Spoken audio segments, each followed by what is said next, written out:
Thank you very much, Mohammed, for setting the context as we dive into Module 1. I'll just take 2 minutes to set some housekeeping rules before we begin. As I said, we will be focusing in on action items. So for those of you that are watching, we are in Module 1 at this point, and we are dealing with what we've titled the breach identification and initial response. What you'll be seeing over the next 1 hour is a series of conversations around three things. Firstly, what has happened and what do we know about it? Number two, what kind of intelligence do we have about the environment that has been attacked? And number three, as mentioned before, critical action items. These are fictitious scenarios, and these leaders across Ontario and across Canada are not playing a specific role per se, but have been brought into this war room, into this setting, to ensure that we can deal with very specific takeaways. Number two, you will see from time to time we will reference some material on the screen. These materials are once again intended to simulate what could have happened in real time and in no way reflect an actual organization. The hypothetical organization we are dealing with has been titled, once again, Northern Horizons Power Generation. Welcome to module number 1. It's approximately 10 a.m.-ish this morning, and word has been coming in of a power outage that has impacted 70% of citizens across Ontario. This impact is translating into outages into the United States as well.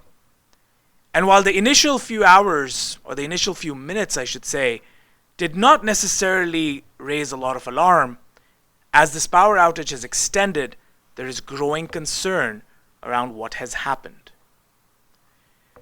Not only is there growing concern, there seems to be a little bit of unease with how all of this has transpired, and there's not a lot of information coming through. That said, I have been made aware that not too long ago, a news report was received which gives us a little bit of more information about what has been going on. And we'll take a few minutes to just watch this live transmission to see what we can gather around the situation at hand.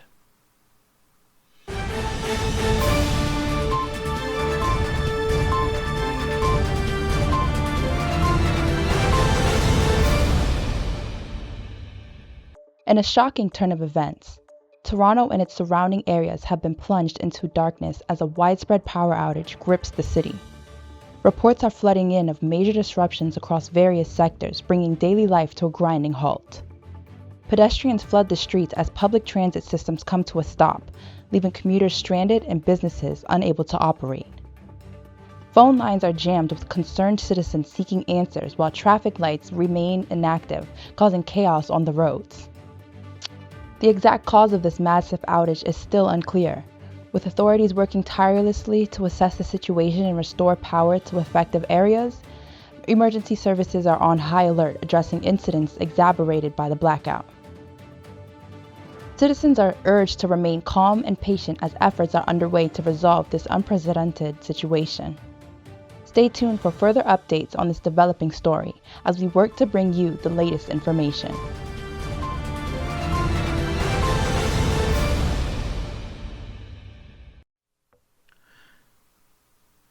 Mark, I'm trying to wrap my head around this right now. So this started early this morning. Obviously, early in the morning, not a lot of folks made much of this outage, but eventually this has now spread, and there are a lot of calls coming in. From your perspective at this point, it's been about 3.5 hours that this outage has been going on, and we're now being made aware that an incident could be unfolding. From your perspective, what's the most critical action item at this point? So, being 3 hours in, any distribution utility of this scale is going to have a 24/7 control room. They're going to have OT assets in the field. They're going to be able to remotely close and open circuits, and really, I think that's what we should focus on is talking to those folks that would be organizing the field crews and trying to figure out what's the source. Is it that we aren't receiving power from our upline transmitter? Yeah. Is it that we aren't able to distribute? 70% is a huge percentage of the territory. So my thinking would be there's something wrong with the transformer station or something wrong with the primary power source coming into the territory, or it could be a systematic issue.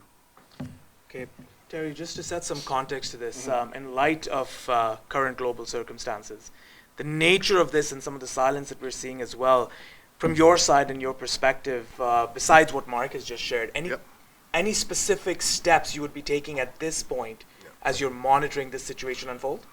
Yeah, basically, it's a balancing of two things really that we would be happening here. First is needing to enable those resources for incident response and not to impact those boots on the ground that are doing the necessary tactical mitigation incident response.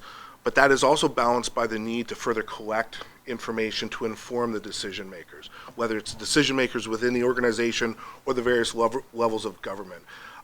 Given this sort of thing, nobody wants to be jumping to conclusions as to, what might be at play here. It's actually figuring out what are we dealing with. So it's answering those basic questions, the who, the what, the when, the where, how, so that we don't start to get into assumptions. Clarifying that uncertainty piece is absolutely critical so that our informed decision makers have the appropriate information available in a timely fashion so that they can help coordinate those response efforts. If additional resources need to be brought to bear to help with incident response, all that. So clarity of that uncertainty, assessment, begin that assessment of those potential impacts so the coordination of those efforts as necessary can be unfolded. We don't want to take it too serious and overreact, but at the same point, you want to ensure that the necessary resources are being unfolded, and that comes through clarity of information at hand.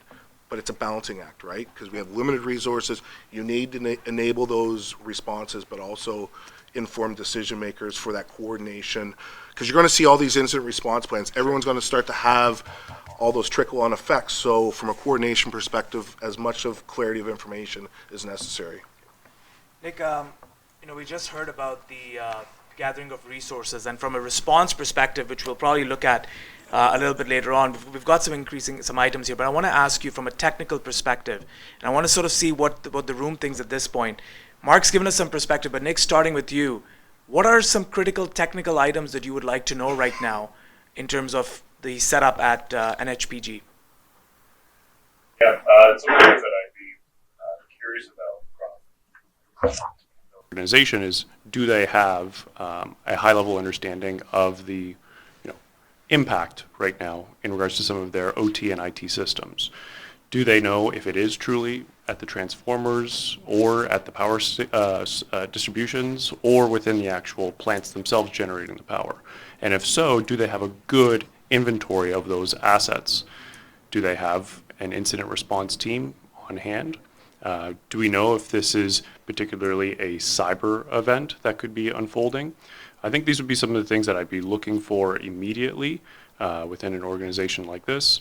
And I'd be starting to collect some of those incident response plans, as Terry mentioned, but maybe not jumping too far into like the who or the why this may have occurred, but really trying to tap down on the what. What is the impact right now, and how can we try to contain any particular further spread of this incident? Heather, can I come to you very quickly? If anybody else wants to chime in, because you mentioned something, but I want some clarity here now.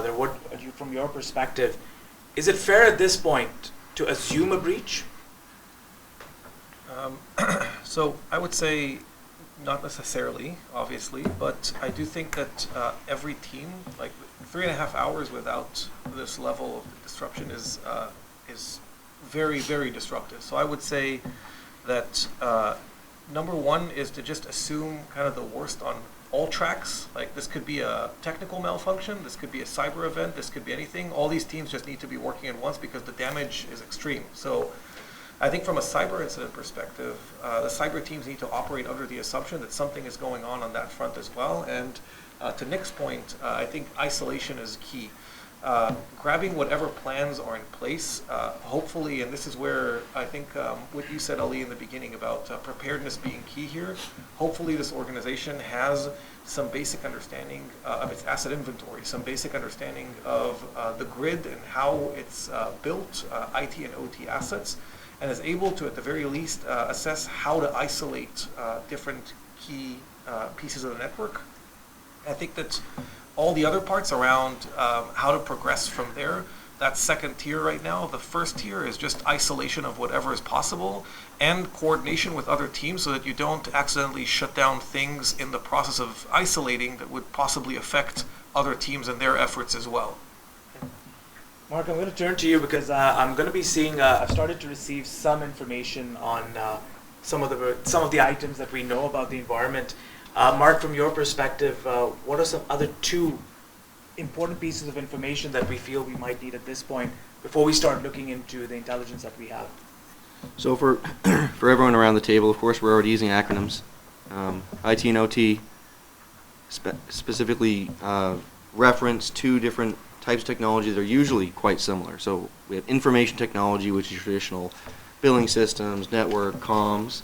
Then we have operational technology, which is what we started calling field assets, door locks, and anything else once an IP address showed up to it. Your traditional staff did not have the training and background to deal with something like that. So we started to build out operational technology teams.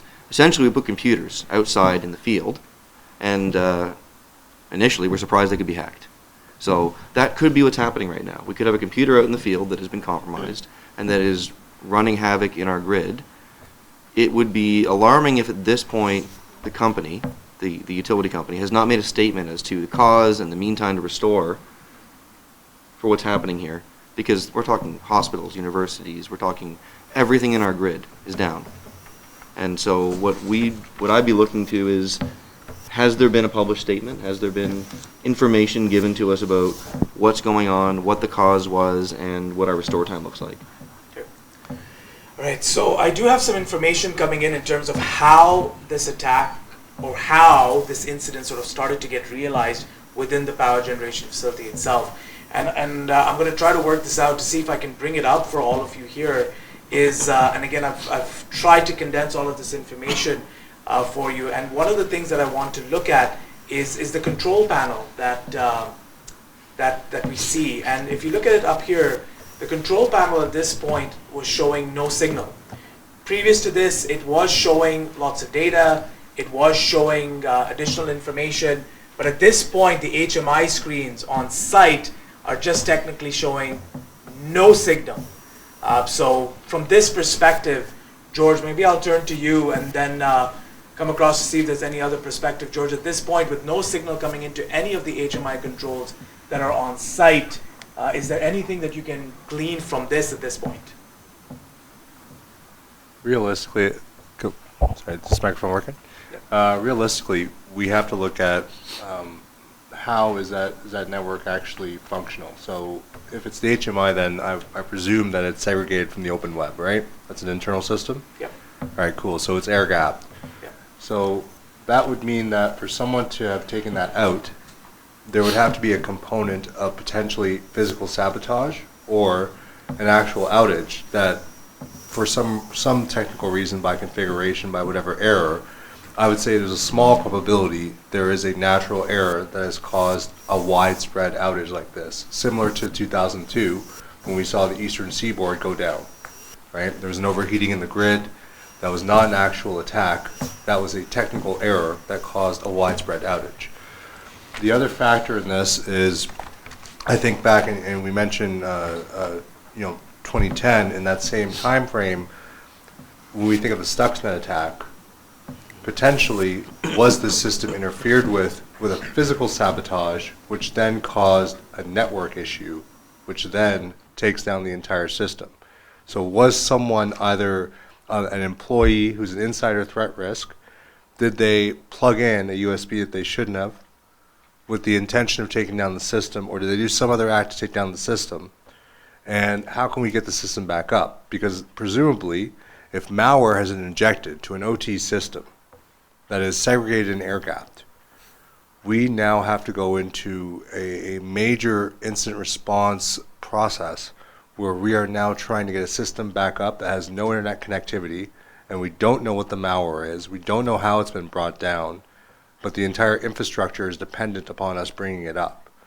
So I think it really, you have to look at what is the root cause analysis, and then you have to understand what are the potential actions based on that and based on probabilities. We still don't know, as Nadir pointed out, we still don't know if this is an actual breach or if this was sabotage or if this was a technical error. We need to figure out first, I'd say two things. One, controlling public safety on the outside, because I imagine there's chaos and looting right now, and that's a separate conversation. But internally, in terms of the crisis, we need to figure out root cause analysis of if this was an intentional sabotage or if this was an attack, or if this was a technical error that is not caused by external interference. Okay, we also do have some details showing us what the control panel looked previous to it going completely offline. Mark, not a lot that we can glean from this, but it going offline would suggest, as what George has said, that we are completely disconnected from our controls. So I would say one assumption that I'd like to caution everybody on is we may have been told that everything is air gapped. I've never seen that in the real world. That's usually a lie that companies tell themselves. Okay. Ryan, I want to bring you into this conversation. We've seen a couple of things happen over here. The first is Mark suggesting that the air-gapped environment may not quite be as air-gapped as explained. And then we've also heard reference to Stuxnet. So Lena and Kelly, I'd like to also bring you eventually into this conversation. Ryan, the comment on air-gap, your perspective on it, and how can we test to ensure that this is actually air-gapped appropriately? Yeah, definitely. I would always challenge the air gap assumption. As we can see on the screen, we do have up-to-date weather.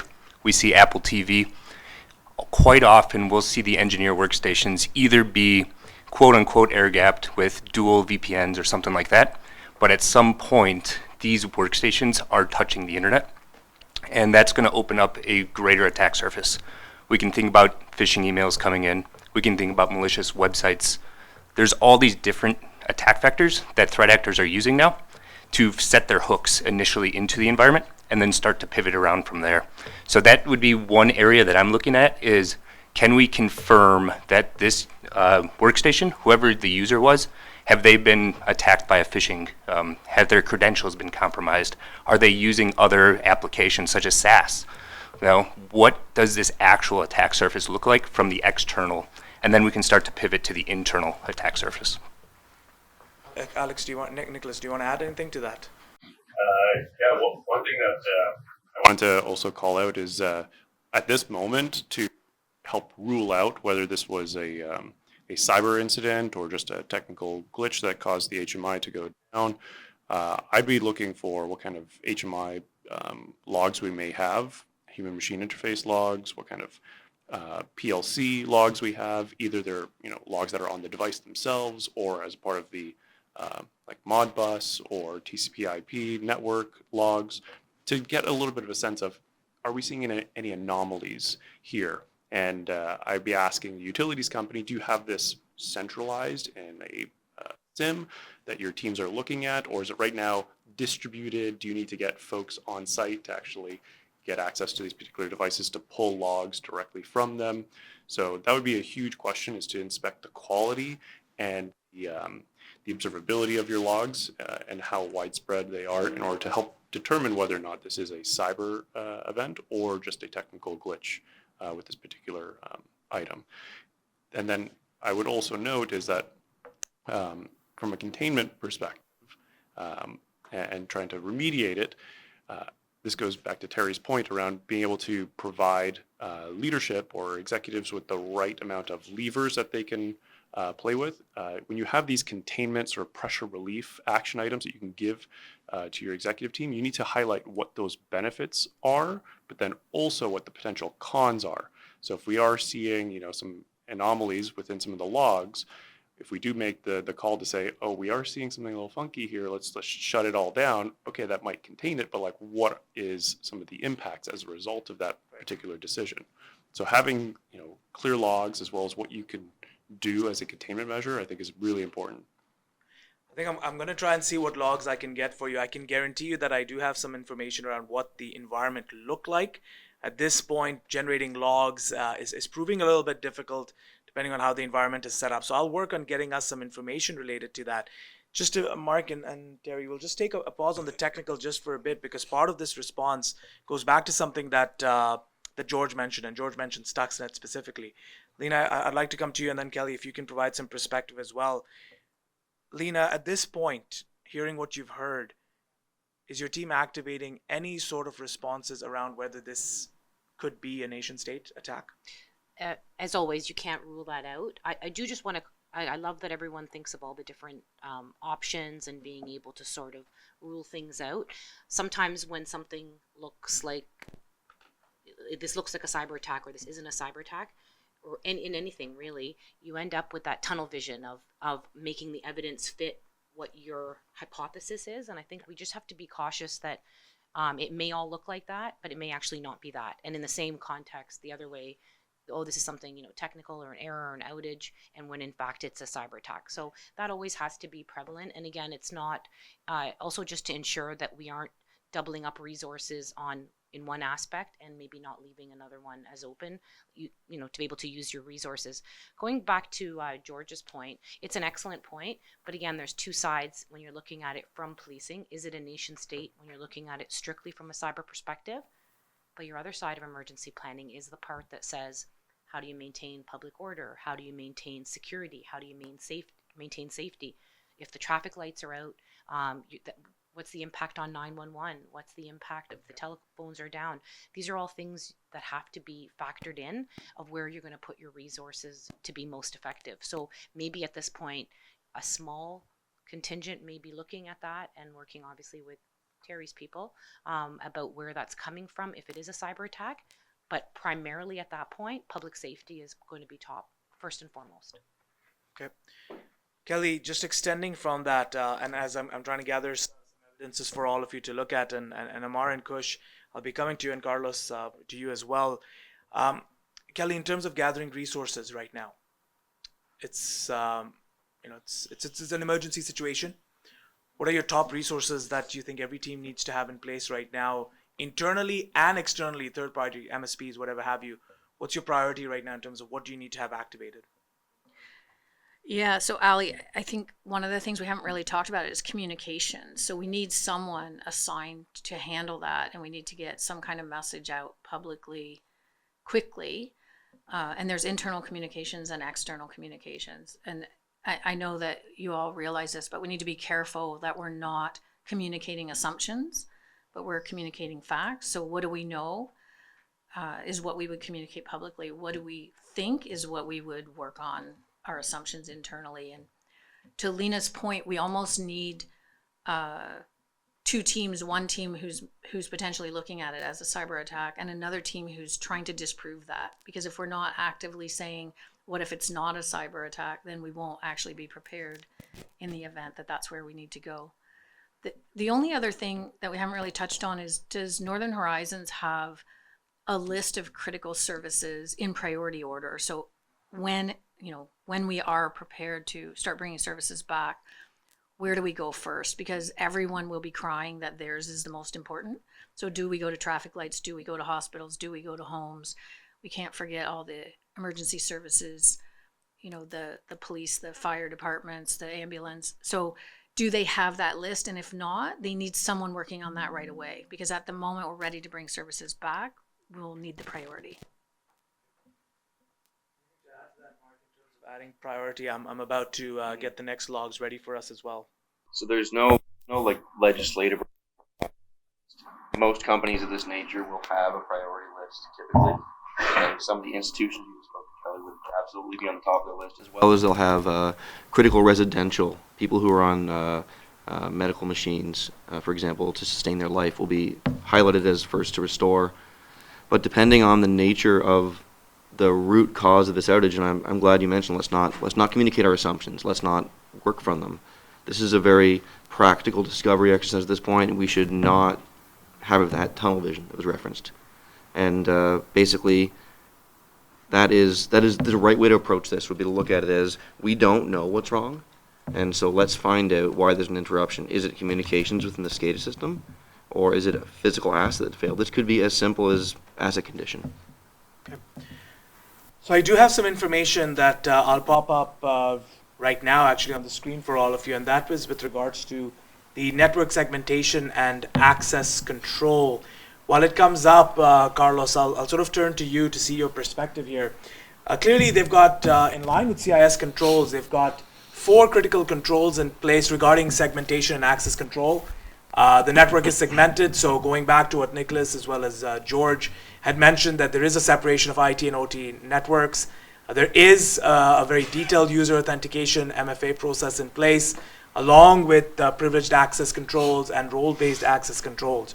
What I can tell you is, based on what I've received from some of the reports, is that this has been a bit of a command and control attack, and the initial suspicion is that users with privileged access may have been compromised. Carlos, from your perspective, knowing what they have in place right now, what do you think they need to be investigating, and what challenges do you think they'll face when trying to investigate if controls such as accounts and privileged users have been compromised? Yeah, so obviously the first thing that they need to investigate is actually the user authentication, right? So who is actually being communicating or actually logging into the machines, especially SCADA systems, engineering stations. One thing that I actually would do also, we actually have a capable operational team on site, and one thing that we haven't really talked about is what Kelly was actually mentioning about communication. So have we been communicating to the operations team? What do they have to say about it? So what systems are they managing, and what systems do they think that have been affected? Okay, so we're actually talking about power distribution, power generation. So they should have in the SCADA systems, information, not just that they went offline, but also they could actually look at locally in the specific equipment, local HMIs that connect directly, whether it was serial networks or not. They can actually get some statuses of all the systems and where the outage is coming from. From there, then work all the way up to network segmentation, understanding all how these devices communicate to each other, right? So they typically will actually be a local operator station that give us some sort of a status of what happens with the power generation status. Okay, we can actually assume that it's a stop, but they will actually have local laptops that can connect to PLCs and get some sort of statuses of what how this the change the program of the PLC was changed, and that was caused the outages. So I guess my point is we need to use the resources that we have, and operations is actually a good resource before we actually go and assume whether it was actually an attack or was actually a problem with an error. Look at what operation has to say in terms terms of communication. Carlos, and just for our viewers watching, we're trying to map our responses to the CIS controls. So I'll be referencing those quite a bit, and if you're looking for information on that, we'll have some of the scribes posted in the chat. Coach, can I bring you into this conversation? Because Carlos has potentially told us that, yes, while this attacker may have moved laterally, there is the option of at least using local machines to start looking into what may have happened that are not necessarily connected to the internet. But then we had George mention very clearly that there is the potential of an insider as well, given the nature of this scenario. In your perspective, these investigations, what are some of the steps that you would follow to ensure that your internal investigation team is not missing out on any critical elements, and also keeping in mind we might be dealing with an insider? Thank you. I think it's very important to keep your internal team that's doing the investigation, so your forensics, your threat intel, your response teams, a little bit segregated from the rest of your team, from a CISO perspective and from IT perspective, because in this specific case, it's a massive impact, right? You said 70% have been impacted. And so if we're even suspecting now that there is an insider threat, we need to quickly segregate all the teams. And so then you need to bring up the specific individuals that can manage those various teams. And from a government perspective, you would follow the philosophy of, least privilege. So even though I have a team, you probably trust them, we need, in this specific case, to segregate it out, and we need to investigate actually every single person that has administrative privileges within the IT organization and within specifically the cyber organization. And that has to be done likely by an outside party. Now, in this scenario, from a municipal perspective, this is where the most of the impact is, right? So if we look at it, the lights are out, streetcars might not be working. Buses are still working, they still have gas in them, etc. Cell phones probably are still working, batteries have not run out.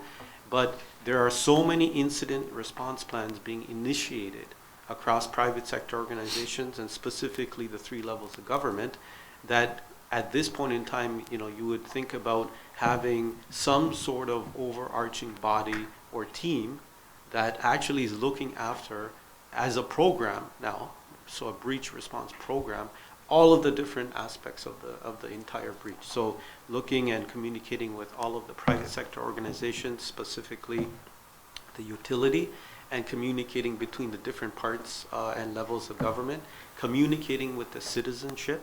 So we have to understand that human beings and people are the ones that are impacted the most, right? It is not the IT person that sits in the utility. It is the actual human being that is getting, for example, off the streetcar and has to walk home in the dark with external dangers now, right? And some people may have to walk kilometers to get home. And so we always have to ensure and look at the coordination, number one, but also the safety of all of the folks, right? To get them to a safe location, whether we prop up, emergency shelters for temporary periods of time, or having law enforcement and other first responders out in the streets visible so that people feel safe. Mark, anything you want to add on to this? Because I want to bring Amar also into the conversation, given his awareness also from a public sector perspective. Yeah, I think I want to set the context for the likelihood of something like this happening. I know it's terrifying and wonderful that this, until today, when this outage happened, we haven't had this happen yet at this scale. Yes, utilities have been compromised, but not where it's been truly disruptive like this. And so when you talk about security flaws that are baked into physical devices that are tens or hundreds of kilometers away from the operation center, that are rotated based on an asset life cycle of mean time to failure at the physical level and not like a common vulnerability exposure patching, it's quite likely that we're going to see something like this happen in the near future. And the real world impact at the smallest is the inconvenience of someone walking 3 or 4 kilometers at home instead of having the normal transit.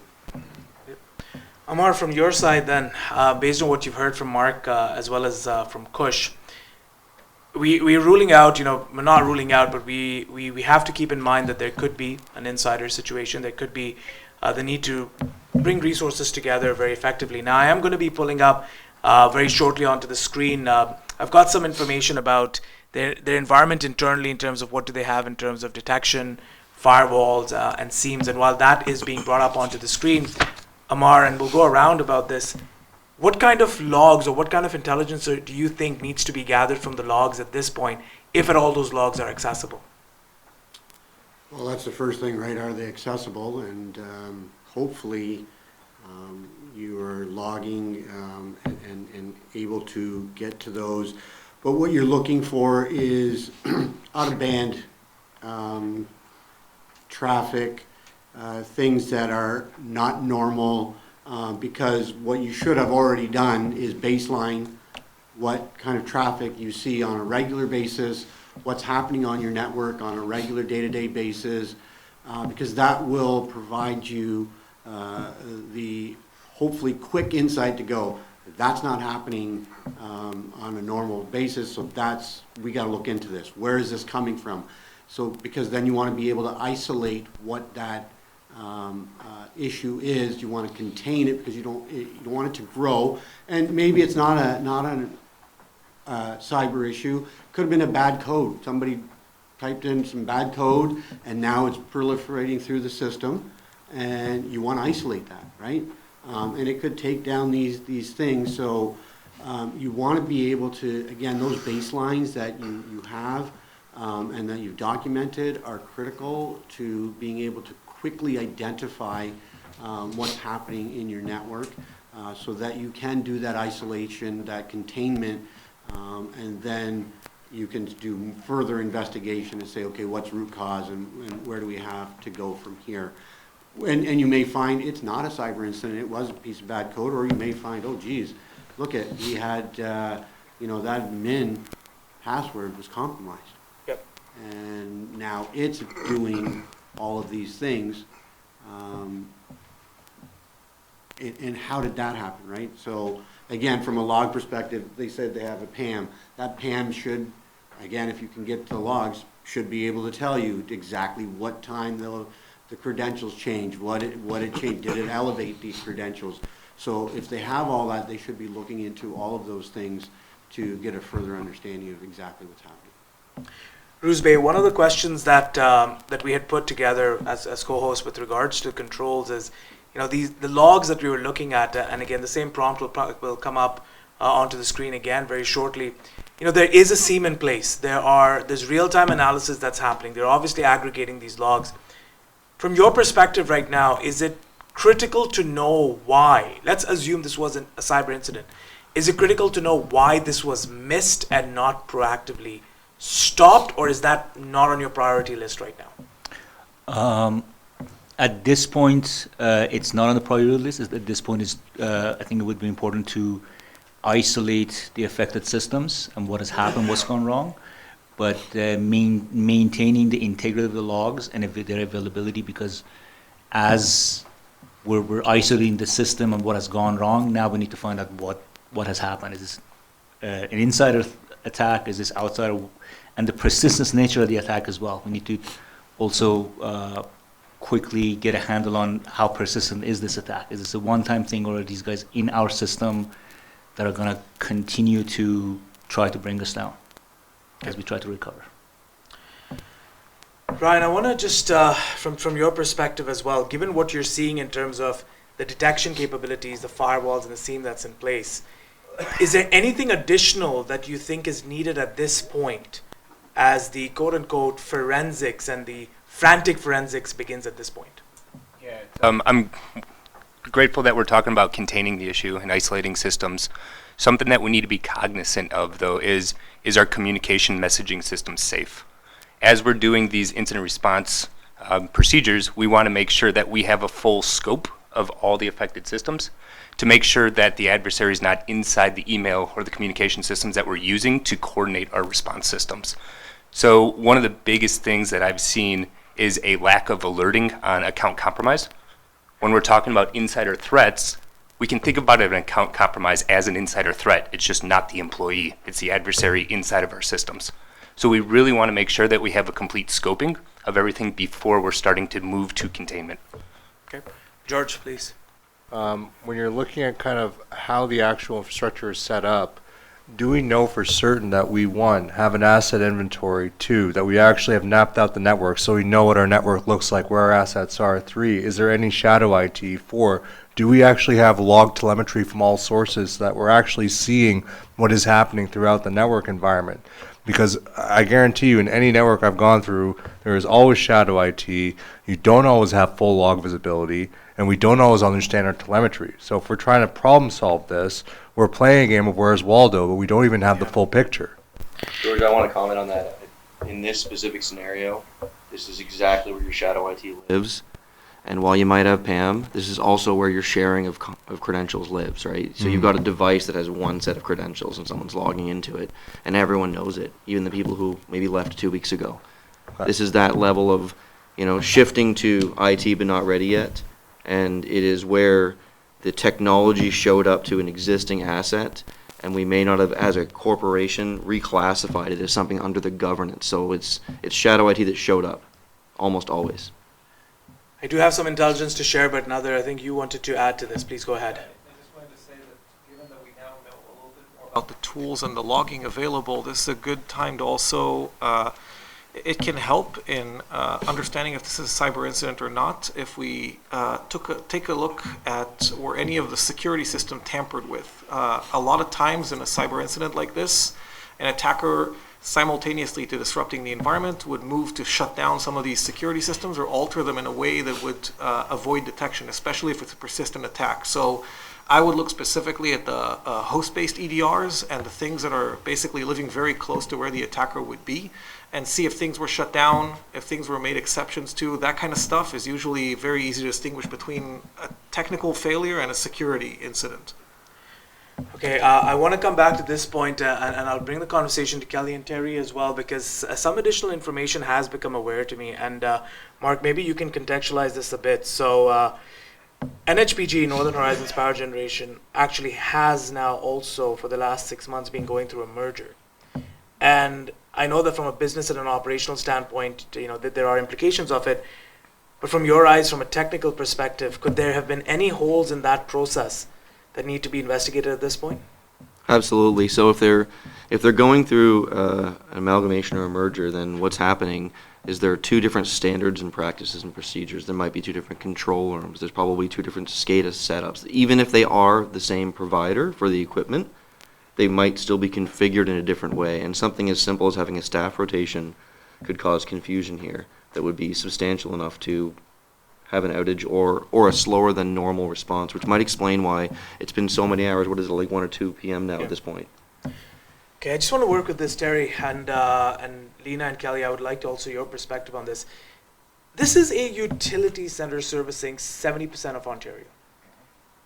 Is it common not to have all of the information that we need right away available to us? For example, the information about the merger was just sent to me with a little bit of research done, but wasn't something that was publicly known. Is this a critical vulnerability as well, and something that you would investigate at this point? Not necessarily the merger itself, Right. and the sharing of that. A merger's acquisition going on a regular basis, but that comes to sort of the onus on the corporations to have that due diligence and understanding from a risk perspective. Obviously, we're always trying to provide as much information as possible to entities. We're sort of limited in our abilities currently, but it's always to have that sharing of information to reduce risk. So from our organization's perspective, from a cyber perspective, trying to work with various entities in critical infrastructure as identifying where these risks could potentially. So if they're not aware, I would hope that through acquisitions and mergers from a legal perspective, some of this is much more commonly understood by the entities themselves engaging in these practices, but we love to work together with our understanding of where some of these risks can come into, share that information from a proactive perspective to inform those risk decision-making processes for sure. Kelly, I know next up we're going to be looking at the CSIRT and the plan and the layer 1, layer 2 and the response to this from a comms perspective. But at this point, besides all of the technical resources, the third parties as well, the tooling at the table, from an action item perspective, is it now time to activate the board's attention to this, or are you still in a position where you're gathering information? Yeah, excellent question. I think the pros of informing the board would be that there's information they may have that the team doesn't have. So I would lean to the side of informing, but again, with factual information, not opinions or assumptions. And anytime you're communicating at that level, the critical piece of that communication is, here's what we know, here's what we're doing, and here's when we'll get back to you next. Because if you don't say your next update is in 2 hours, 4 hours, whatever, you're going to get 100 emails back to that. So I would lean toward the side of reporting something, communicating something to them. Okay. Just building on Terry's comment about a merger or an amalgamation, there may be information in the due diligence documents that would be helpful to us. So anytime you're doing those type of mergers, there's a security assessment, and it may say, we know there's a risk in these systems or in this access or in these people. We'll get to it later this year. So there may be some nuggets in there that we could look at. And I think there's the people, so there may be disgruntled people through that. There's the systems that may or may not work well together, and then there's the actual gaps in security that may or may not be known, but could be highlighted. If I could, please, just the one thing on the knowledge there from the mergers and acquisitions. One of the things that, in my experience, I've experienced is the asset inventory, and going back, hopefully that risk profile would indicate that the entities being absorbed, how well did they know their assets, so that the overarching control then is knowledge of assets for vulnerability perspective. If you don't know what you have, where it is, then that risk, vulnerability of exposure is such an unknown, right? Those unknowns become that risk. So knowledge is risk mitigation, knowing all of those endpoints, where they are, what they have on them, critical. Please go ahead. From a monitor perspective, if you have a new team managing assets and they don't know that could also be a risk because you've got prone to errors, scenarios where they didn't know that a specific system was designed because they don't have the same standards, and that could actually be the risk. I'm going to come back to this, Nick. Go ahead, and then I do have some more information that's coming up in terms of patch management and data encryption. But Nick, go ahead. Yeah, one thing that I would highly stress that as a part of a due diligence process for a merger, and one control that I saw that was not listed would be something like an attack surface management tool that does both internal and external profiling of assets and their current security posture. I know that if you do a merger, you shouldn't, go into that implicitly with rose-colored glasses and fully trusting. I would actually ask to do a separate penetration test or even turn on that attack surface management tool to try to map out their asset inventory, because they might even give you a list, but you don't know how old that's going to be. It's better to get that objective information from a tool that you own and can control. I just want to, Ryan, if I can very quickly bring you up over here, and then I'm going to start sharing some details about their patch management system, some of their endpoint security and data encryption. But Ryan, you heard Nicholas just say that I would ask for a pen test at this moment. Sure, that seems like an effective action item, but from a resourcing perspective, at this point, what are the steps that need to be taken? Because typically for a pen test, there's a bit of a process behind it. There's planning behind it. What would you do in this situation to effect a pen test almost immediately? Yeah, so pen test, I think the recommendation is to do it as the merger and acquisition is started, correct? Okay. Yeah, so not during incident, please. To really quickly get an idea of what the endpoints are doing, what the network is doing, you need to be able to deploy sensors very quickly. So think about your preparation plans on what are you going to deploy to gain that visibility. And one of the biggest visibility gaps that I've seen is kind of this user browsing space. What are your users using on the endpoints that might not be sanctioned? With we got generative AI all over the place nowadays. Yeah. What data is leaving the endpoint? What is going up there? What tools are being used? As businesses and corporations and organizations continue to expand their digital footprint, adversaries are as well. They're using these tools. They're using endpoints. They're using APIs. They're doing all of this stuff to also increase their speed and efficiency for the attacks. So we really need to be able to gain the visibility into the entirety of the attack surface, not just the internal, but also the external. Okay. Question for you, Mark. I know we have about 15 minutes to wrap this up and then move into our next module, but Nicholas pointed out this as well, that there should have been a pen test done early days of this merger. Mm-hmm. We've verified that doing it at this point, or if anybody was thinking about that, is definitely not doable, not advisable. But from a reconnaissance perspective, knowing what you know about these utility environments, there's been an indication that some information may have been leaked. What do you think some of the reconnaissance tools could have been used over here? Well, this kind of it directly points to something in our top left here. So for everyone who holds the purse strings, and for everyone that could use the money, there's no way $4 million wouldn't have gone a long way to prevent this. And I think that might be a low number for where we're at in this process right now. And most organizations, including utilities when merging, they'll do a pen test. They'll have findings they already knew about from when they did it 3 years ago, which they still haven't actioned on, because they are under-resourced and overtasked with the present day. We're looking at action to do future risk mitigation, and until it breaks, nobody cares. And now we're in the middle of it.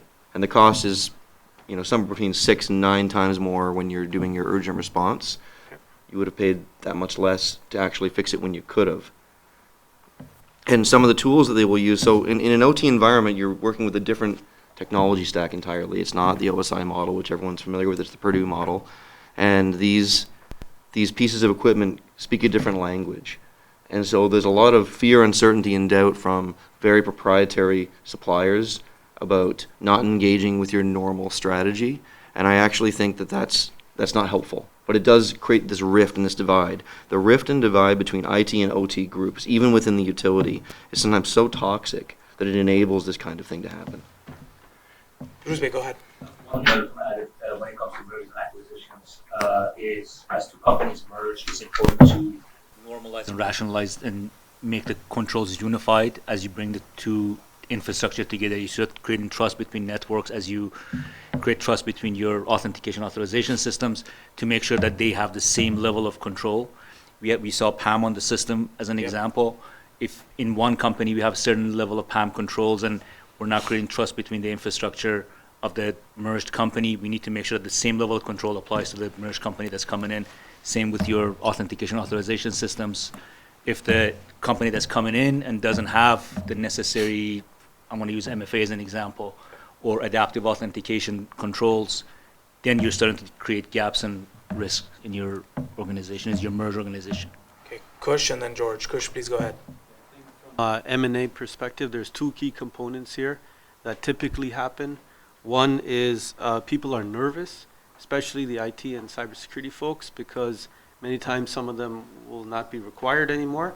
So the leakage could have come from one of the employees and someone, contacting them and potentially providing them with the financial assistance that they require because they think they're going to lose their job. Yeah. And number two, what I've seen in many cases is there's usually an integration network that is created between the two companies that are merging, because until the deal is actually signed and inked, you have to keep those two entities separate. And so what happens is that integration network is really put up really quickly. And a lot of the controls in that integration network, which is a network that sits between the two networks, right, of the person acquiring the other company and the one that is getting acquired. So the controls are very laxed. Sure. And you will see specific things like open firewall roles, completely open. So if you go to your traditional networks, it's closed. And once you get into that network, it's all open. And so that could be a potential avenue number two of how the information got leaked and how they got it. Okay. George, do you want to add? Another thing that should be considered as well, for context, I assume these companies are publicly traded, correct? Okay. So something that has to happen if I put on my BISO, my Business Information Security Officer hat on, when you have two companies that are about to go through an M&A process, they have likely created a fiscal environment where resource constraint has been occurring for months, if not 2 years, before this has actually happened. So to speak to Mark's point, a bit to Kush's point, they're probably already hamstrung. They've probably been cutting corners for 2 years now, worrying about optics, just trying to get the boards for these respective organizations to sign off on a deal. So they're probably undermanned, they're probably under budgeted. The corners have been cut in terms of infrastructure management. By the time you've reached the crisis state, because this is a mid M&A or post M&A organization, I really think at this point you have to call in outside help. Like, this can't be an internal issue alone. There have to be outside consultants that come in, Big Four, whatever it is, that actually reinforce the organization, because I don't think you have enough resources in terms of personnel who are engaged and capable of helping internally right now. You're undermanned. Okay. Kelly? Yeah, just related to that, bringing in outside help, I think we need to consider that someone on the team could be involved and revoke privileged access for everyone who's currently on the team, because we could be in a position that this is going to get worse if the person or the machine is actually still engaged in activities. Okay. I mean, revoking access. This is one key action item, and how that is done. We can dive a little bit deeper into that as we go into some of the other modules. But I've made that note, Kelly. So thank you for that. I have received some additional information around the backup environments that were set. Now, being fully technically aware of the situation at hand, one of the questions and one of the responses that you typically probably hear from the executive team is, well, do we have backups of the system and can we bring it all back up? Which is a very generic comment to make in this situation. But Nadir, if I can loop you into this discussion on backups at this point, as an action item, how do you suppose the organization needs to deal with the potential backups that they have in place, which are relatively well detailed, but is this a time to be looking at backups? So I think, in the scenario described, the damage is massive. I think that getting up and running again is as important as anything else. The problem is that with all the information we have in place, I doubt that this is a true accounting of the situation, especially when you look at the fully kind of merged environment.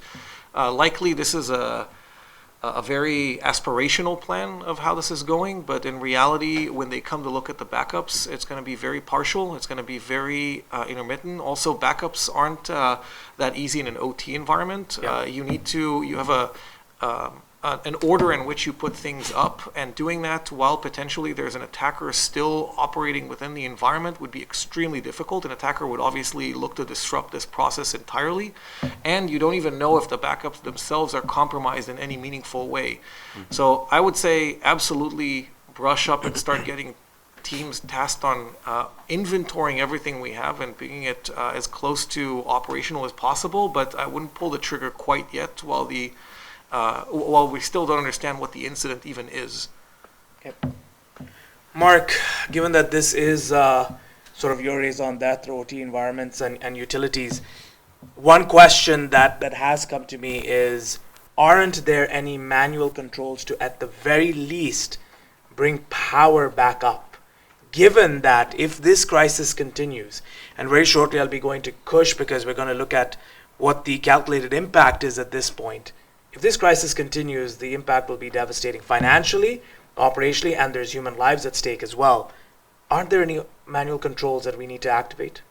So there are, in an OT environment, whether it's water or electricity or any utility, any dangerous and invasive infrastructure, potentially dangerous, we have shifted from having enough people to manually operate the infield controls to having magnitudes of order, fewer people sitting at a screen with automation. And so while there are ways we can action this in the field, we don't have the staff to do it, and the staff we do have maybe have never done it, maybe once, maybe in a storm. But it's not a competency that's maintained the same way that it was maintained before we had SCADA control systems. Please. And just to that, so I've been actually in that situation where we actually have to bring back up a generator, for instance, and the sequence to actually start up the generator manually is actually very difficult. So just going back to basically confirming that comment. Okay. Nick, I want to ask you very quickly, and it's sort of almost like a yes and no in this situation, not necessarily an action item, but should there be capability to turn the power back on manually? Yes. Do you think there is if that power is turned on, can it result in further escalation of the incident? You could potentially run into an issue where if you turn it back on, as mentioned before, by Nadir, if it's either a backup or manually turned back on, if you haven't contained or kicked, the bad actor out of the environment, they could just, cause another outage. In a lot of these utility companies, like if I were to try to attack it, I would look at the inherent weakness in some of them, which would be like emergency failovers, which maybe from an engineering perspective, they're intended to stop whatever power generation they're supposed to do. So a bad actor might be, if they're attacking your HMIs, then they probably have a way to spoof sensor data, and they could probably just trigger yet another anomaly which defaults the engineering of whatever system to shut off. So if you do turn off one system manually, you've got yet another one that's going to be tripped, and then the whole system comes crashing down again. So you could be playing whack-a-mole if you take that approach, and if it's a manual one, you've got people now running around trying to, turn things on. So I'd say focus first on containing and finding out exactly where in the system these bad actors may be operating within. Okay. Kush, I want to come to you because we have about 5 more minutes before we come to a conclusion on this and we wrap up with some key takeaways. Kush, one of the things that we've started to track is the national economic impact. Could you shed some light on this, and why is this an important tracker for us at this moment, Kush? Yeah, thank you. During any crisis, we come up with a financial figure, usually at the end. And so for a breach, it's important, I think, to track through a simple algorithm, taking into various factors in the economy, the actual cost. And this helps actually with getting some decisions made quickly as you speak with your executives, the board, mayors, councillors, MPs, politicians, etc. Because they actually see a running figure, and this is estimated and created in looking at several factors. So one is the external costs for consultants, etc., extra help.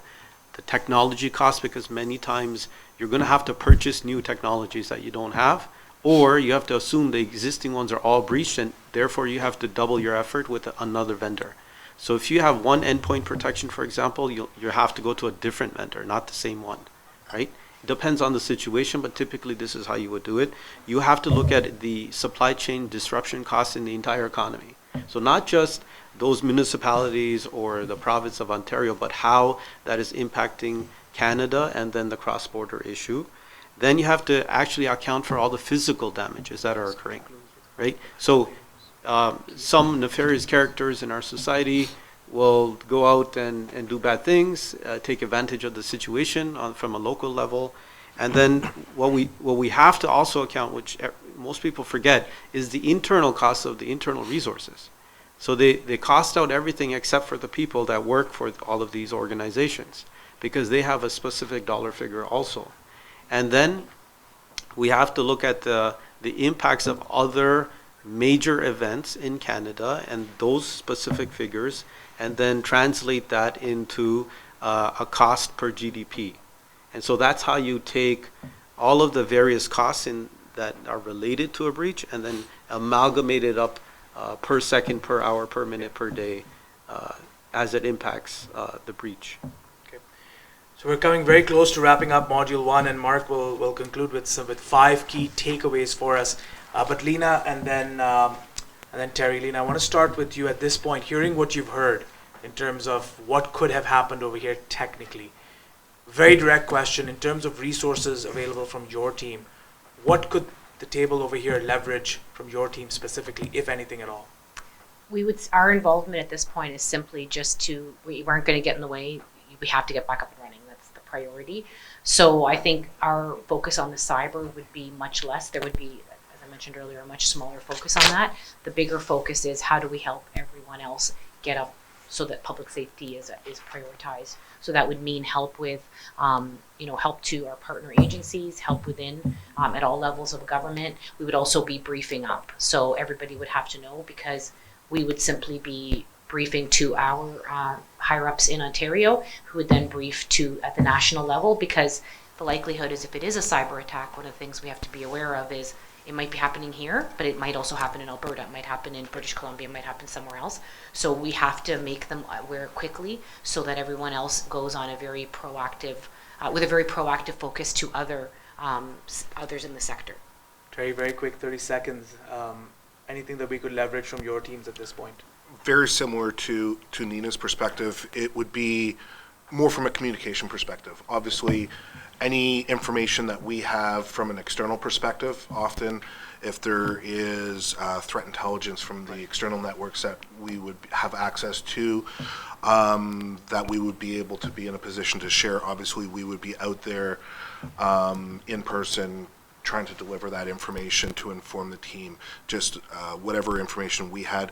Conversely, to the briefing perspective, the importance of the external communication piece, often it's internal and external within the organization, but the vitalness of an incident like this, that the politicians as well as some of the other government agency decision makers have those clear pictures. So trying to get an understanding of timelines, what we know currently right now, what we don't know, and then the likelihood timing scenario of when these folks can expect potential updates and when we would be in a position to receive that from the team, wherever that communication is coming from with their key communication officers, just maintaining that standing so that all of the external, we've been highly focused in the incident response internally, but rest assured, because of all of the immediate trickle-on effects, there's going to be tremendous questions, huge pressures from all the levels. We've talked about all three levels, but in fact, because of the cross-border,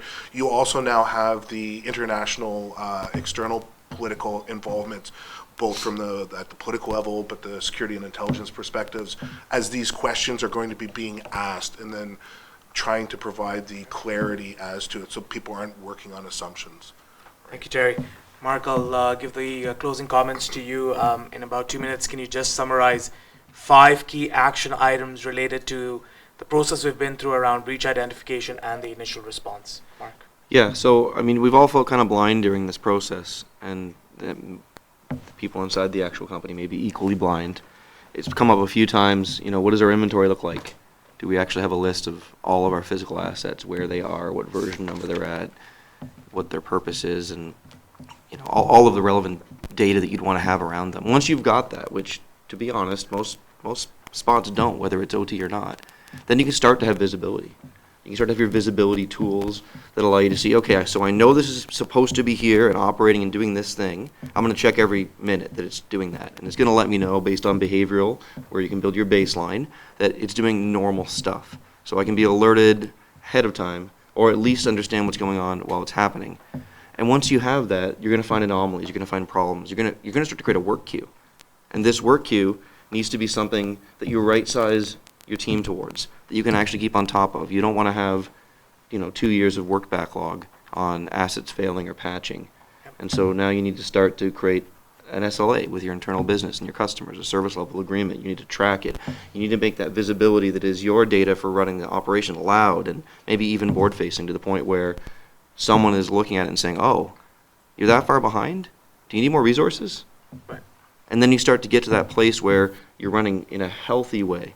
And once you're doing that, you can start to practice your failure. You can break things on purpose and start to simulate what would happen if something broke. And once you're in that place of operating, your level of maturity is big enough where the discussion won't play out like it did today. Okay. Well, given the crisis that we find ourselves in right now, more information will be coming our way. We've heard from the group here that inventory, visibility, looking at our work queues, doing assessments at this point, knowing what you have in place and finding anomalies is going to be where we need to be headed at this point. As we go into the future sessions, we'll be looking next at Module 2, where we'll be looking at the crisis communications and public engagement. Thank you all for joining us for Module 1, and we will see you very shortly. Thank you.